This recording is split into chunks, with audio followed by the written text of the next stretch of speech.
AI Insights PH News Channel. Here's Kembao with a floater. That's good. KQ taking over here in the fourth quarter.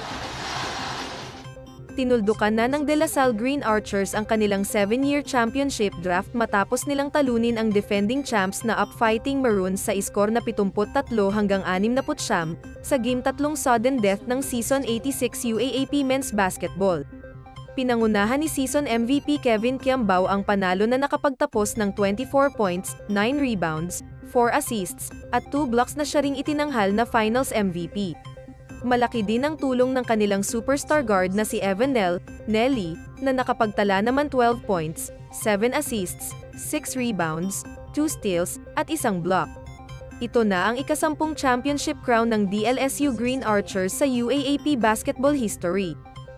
De La Salle University on top again of the UAAP.